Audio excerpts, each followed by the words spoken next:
What the emotionally unavailable guy is thinking. Hi, everyone. Welcome back to the You Will Be Okay podcast. And if you have ever dated an emotionally unavailable or emotionally avoidant guy and ever found yourself wondering like what he was thinking when he was driving you crazy, was he doing it intentionally? Was he aware of how you felt about him? Like what was going on in his head the entire time? I actually got the unique experience to do just that, to confront the emotionally avoidant guy who made me crazy for almost a year and find out how much he knew about the impact that he was having on me, and so much more. Okay.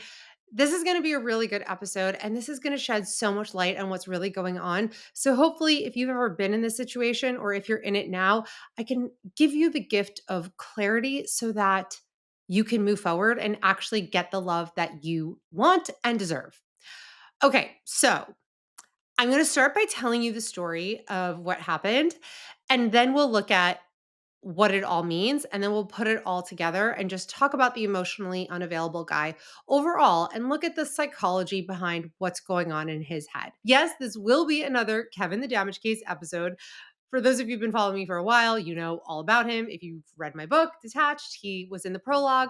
He has been my greatest muse of all time, second only to the narcissist who cheated on me and completely ravaged me. He's also in the book. But we're going to look at Kevin from a different angle today. So it's not going to be the usual way I talk about him, which is normally in the frame of like, don't chase after a guy. Like, if he doesn't want you, just let it be, let it go. We're going to look at it from a more psychological lens today. And I always love to do that. It's always so much fun. So I hope this will be fun for you too. Okay. So the story with Kevin was I first encountered him on a dating app. And I think I said yes to him or however it worked. Whatever it was. It wasn't even a dating app. I don't even think that they had been like a thing really back then. I think this was a dating site. Anyway, so I knew about him. I knew where he lived in the city, and I happened to also be moving to the Upper East Side, which is like where he lived, and a bunch of my friends lived.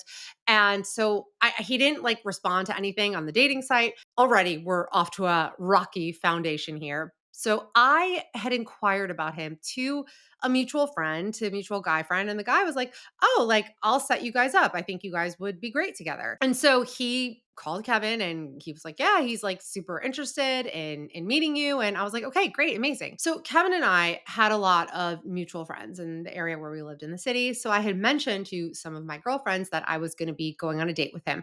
And immediately the reaction was, "Oh, Sabrina, please don't do it." And I was just like, "Why? Why? Like why not?" And I was hearing the same thing from everyone, which was some variation of he goes out with every girl, he cannot commit. It's always like a few dates and done. And he's just bad news. Stay away. But I couldn't stay away because I was so frustrated by dating at this point in time.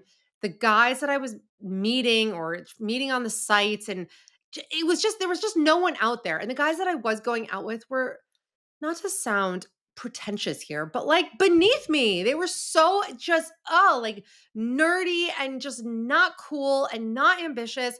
And I was just feeling so defeated. And it was really taking a toll on me. It was really starting to feel like there was just nobody left. It felt like the guys that I wanted, like, didn't want me in the same way.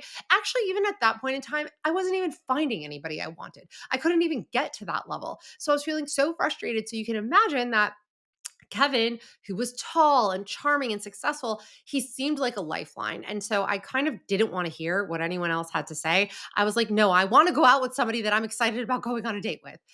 On our first date, I was enraptured by him. He was just so charming. And it was the first really amazing date I had been on in such a long time. Then we go on another date, and it was also a really great date, at least in my mind. So you can imagine my surprise when a few days later he calls me and he ends it with me. And he's basically just like, "Look, I think you're great, but I think we're probably better off as friends." And I was so thrown off. I was so devastated.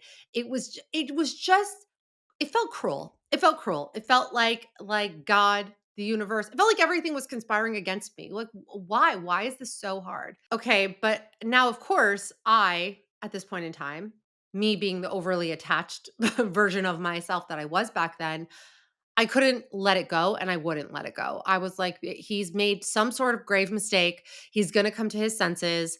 I'm going to get things back on track. And everyone was like, Sabrina, let it go, let it go. But I could not and I would not. I knew I'd be seeing him around because overlapping circles, all the things. So it wasn't until a few months later that there was this party and I knew he was going to be there. And I showed up looking amazing and we ended up hooking up that night. We had not even kissed like on either of our two dates, but it was electric, it was explosive. I was just like, "Oh my gosh, like something is here. There is something here." And he slept over my apartment. We did not have sex. We did not. It was just like a lot of talking and kissing and maybe some other stuff. The next morning, we were having coffee and it just felt so nice. I could see this vision of a relationship like playing out before me. But then after that, he was just gone and I didn't hear from him again. But some interesting things came up that night that I should have paid more attention to. Like he told me that the only girls he had ever gotten serious with were girls that he knew he could never marry. Like there was something about those girls, any girlfriend he's ever had, where he just knew, I knew I would never marry someone like this. I knew I would never marry someone of this religion or like whatever it was or whatever set of circumstances. Of course, like at the time I was a relationship writer, I did know better, but I did not want to clock this as, oh, he's emotionally unavailable, he's emotionally avoidant, like there's something here. Instead, I just selectively just decided, okay, we don't really need we don't really need to focus on this. It's only because he never hasn't met me. He hasn't met the right one. I mean, I'm not going to get into all the details of Kevin because we've talked about him enough. My greatest muse. I really feel like I should cut him a check at this point in time. But basically, how it went was like a few months would go by. We would see each other. I would like win him over using my, tapping into all the tricks in the book. And he would like me again for like a day. And then he would just kind of fade back into the abyss. And again, I would just feel devastated. And I just felt like I wasn't good enough. And I felt like I was always chasing after him, even though it was very clear to me that this guy has serious, serious commitment issues. And I'm not going to get into like all of what his issues are, just in case like some of my friends like know who this is. And some people have like connected the dots. So just for the sake of his privacy, we'll just say that he had clear commitment issues. He was just classic. He was textbook. And he was pretty clear about that. He was pretty clear. Not, he was pretty, I mean, he would say that he wanted to get married, but he was pretty clear to me that he did not see me as being the person that he would do that with.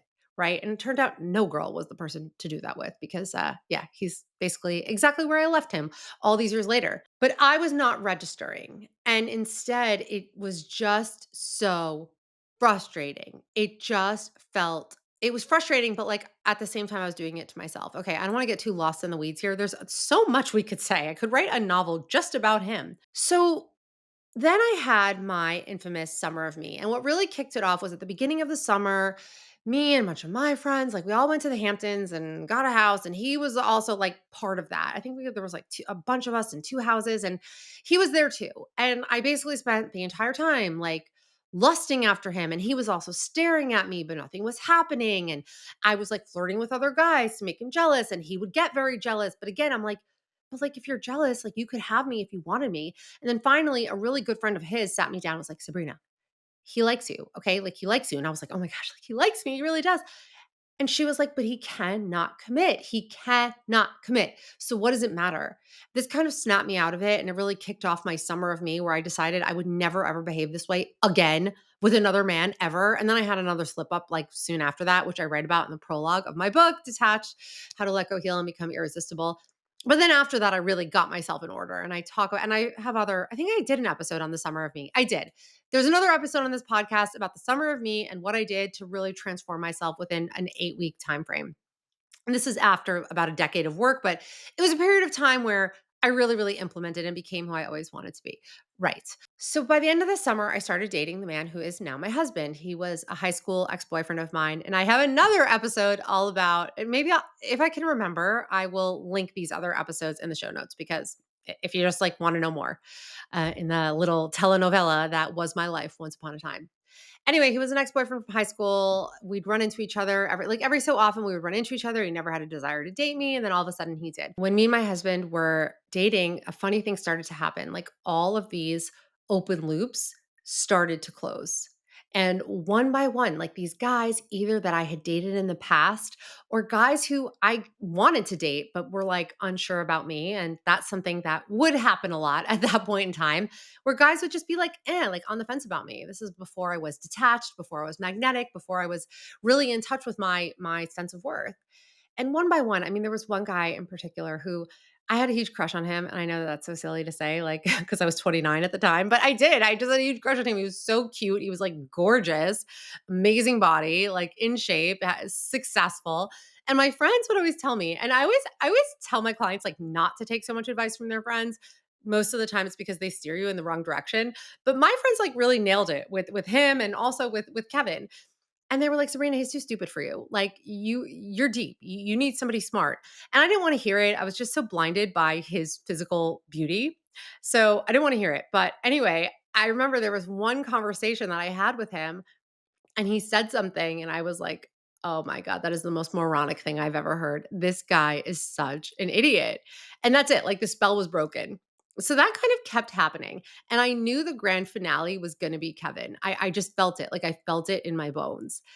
So me and my husband were dating. We were more serious at this point, and he was away for the weekend. And I went to this party with a friend of mine, and Kevin was there. And I didn't even know he was going to be there. And I was like, "This is it. Like, this is where I'm going to get. This is the final act in the Kevin saga, which had lasted. It had been about a year at this point. From so interesting how I started out the year getting dumped by him after 2 dates and being devastated, and then exactly a year later, exactly October, I was seeing someone else and in a new relationship. So goes to show you how much can change in a year. So a big group of us is standing around talking, and someone says to me, "Oh, Sabrina, like, where's your husband?" And I'm like, "He's not my husband." And Kevin looks at me and he's like, "What is he talking about?" And I was like, "Oh, I'm in a relationship." And and then I threw in, and it's getting serious. I mean, it was like serious-ish, but like it was still a pretty new relationship, but I couldn't help myself. I had to just throw that in. And then Kevin was like, "I need to go get another drink." And he storms away and he goes to the bar. And I was like, "This is it. Like, this is the moment. The moment has arrived." So I go up to him and I was like, "Why did you storm away like that?" And he was like, "What are you talking about? I didn't storm away." I'm like, "Yes, you did. I said I had a boyfriend and it was getting serious and you stormed away." And he was like, "No, I just wanted to get another drink." Mind you, he had a drink, but I just wanted to get another drink. I was like, "Okay, we'll let that one go." And then I was like, "Why do you always stare at me?" And he's like, "What are you talking about?" And I was like, "Whenever we're out, whenever I see you, like you're always looking at me. Your eyes are always on me." And he was like, "Well, that's just because I'm attracted to you. And so I look at you." And I was like, "No, you do it in like an angry way, like when I'm talking to other guys." And he was like, "No, I don't know what you're talking about. It's only because I'm attracted to you." And then at this point, I was like, "Is it really possible that this guy lacks this much self awareness? Like, it cannot be." So then I really go in there. And I was like, "Do you know that I really liked you?" And at this point, that innocent little like, "Oh, like, what do you mean? I was just getting a drink." Like that dropped and his face got really serious. And he was like, "You did?" And I was like, "You didn't know?" And he was like, "No, I had no idea." And this was real. This was real. Okay. I know when things are real. And I was like, "I did." And he was like, "Why?" And I was like, "What?" And he was like, "Why do you like me?" Oh my gosh, I almost like get chills thinking about that moment because it was the saddest thing I had ever seen. Because I had never really seen Kevin. I'd kind of seen him, but mostly as a reflection of me. Like I saw some darkness in him and I connected to that. But I felt like this was really real. This was really real and it was getting really raw. And he said, "Why do you like me?" And I was like, "I I don't know. I just did. I just liked talking to you. I liked being around you. I liked hearing what you had to say. I just liked you." And he was like almost tearing up, like it looked like he was going to cry. And he was just like, "I didn't know that. I had no idea." And I was like, "Well, I did. It's true." And he was like and I was like, "And you really hurt me." And he was like, "I did?" But he said it like in a way of like, he didn't think someone like him would be capable of hurting someone like me. And I was like, "Yeah, I was really upset by the whole thing." And he was like, "That was never my intention. It wasn't my intention at all. I would never have wanted to hurt you." He's like, "I thought I was so clear about things." And I was like, "No, no, you were. Like this wasn't totally your fault. I mean, you were clear. I just didn't want to listen because I really liked you." And again, like this looked like he was gonna cry. Like it looked like he was gonna fall apart. So I was like, "Okay, I need to like dial this back in."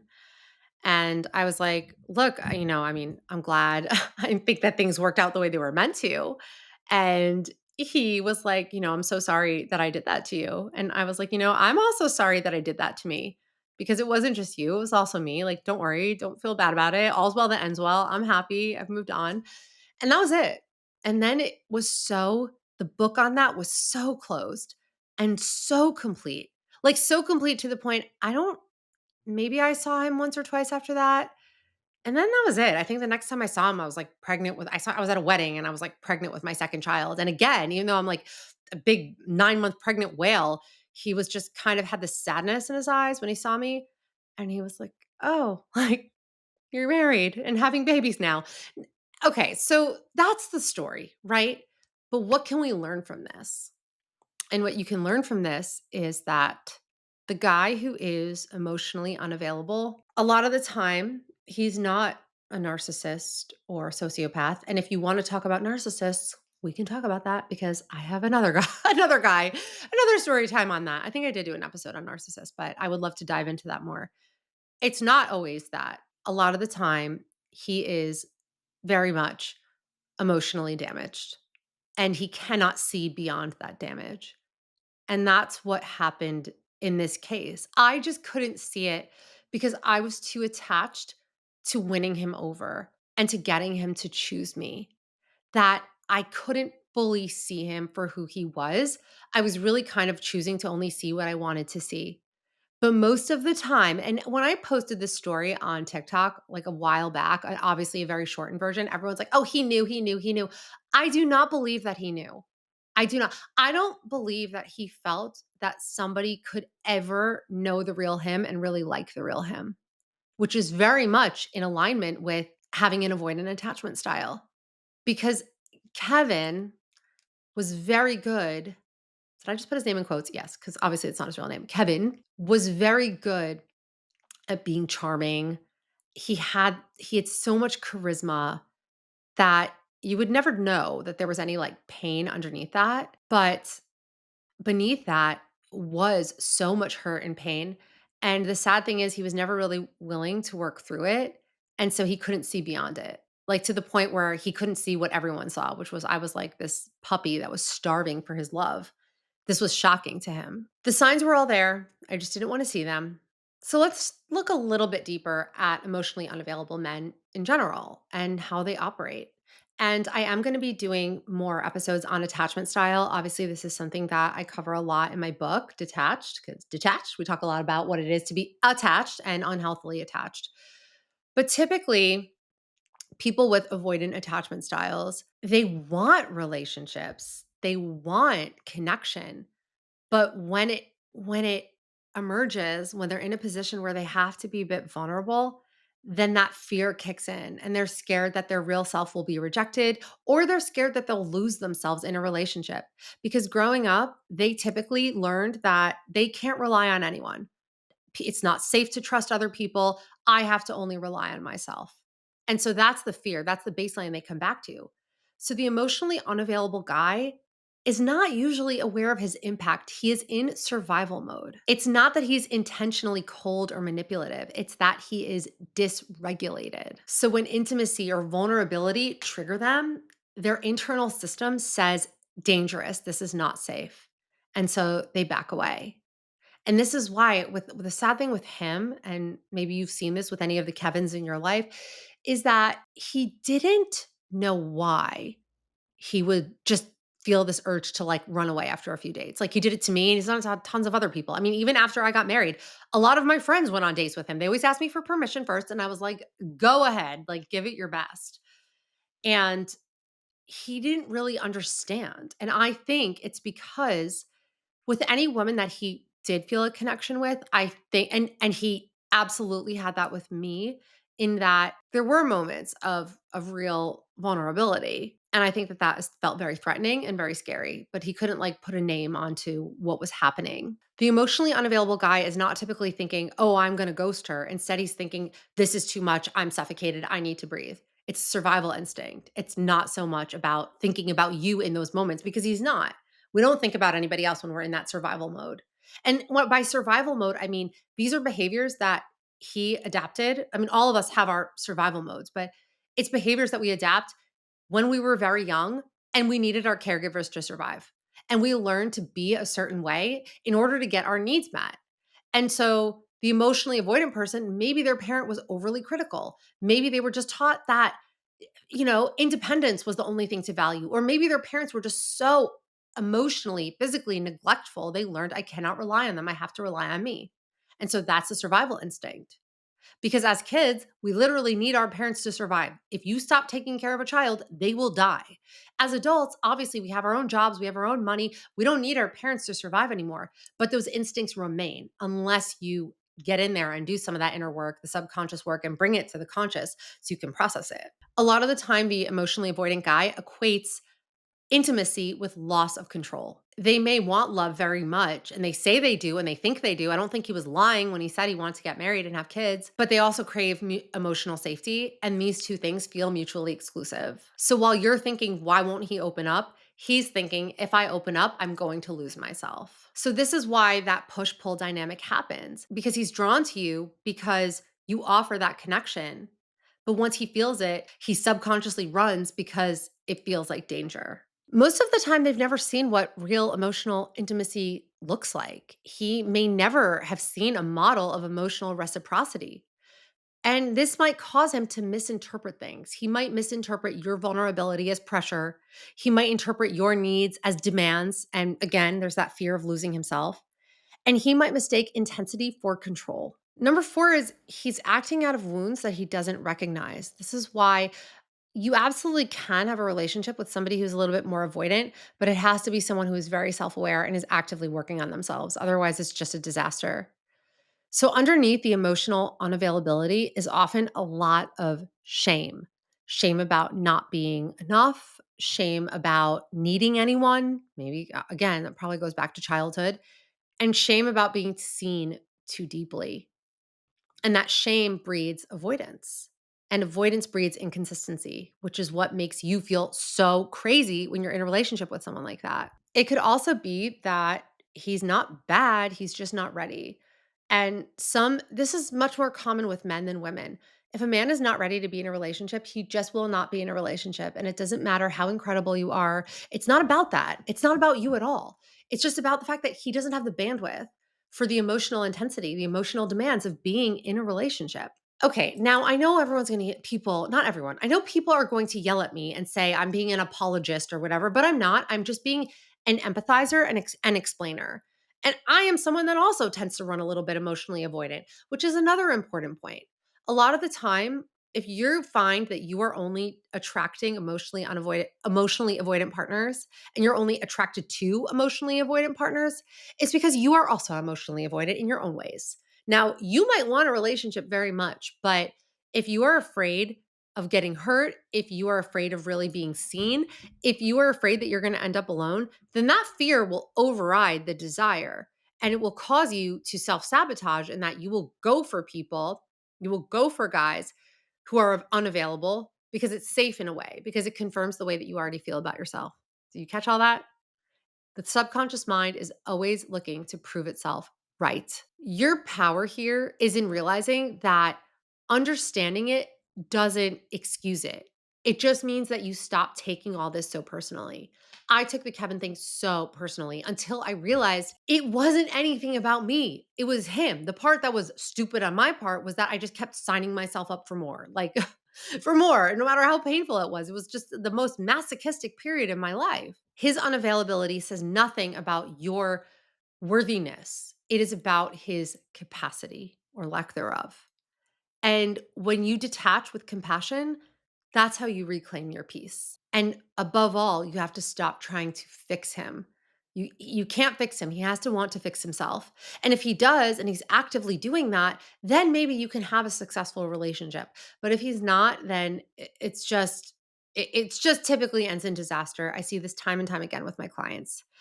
Okay, so that is what's going on in the mind of an emotionally unavailable guy. Most of the time, it's not personal. Well, all the time, it's not personal. Most of the time, it's not intentional. So don't make it so, because you just cause yourself to suffer, and then you have a chip on your shoulder, and then you have all these faulty beliefs that get wired in that you have to rewire, and that's work. So why set ourselves up for that when we don't have to?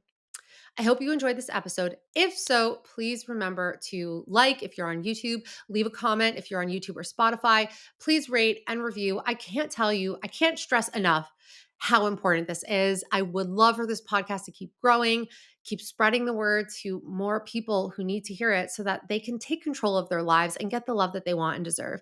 So rate, review, share with your friends. And if you haven't yet, make sure to get a copy of my new book. It goes so much more into some of the themes that we talked about today and so much more. Detached, how to let go, heal, become irresistible. Don't forget to leave a review on there as well. I'm a slave to the freaking reviews. That is the story of my life.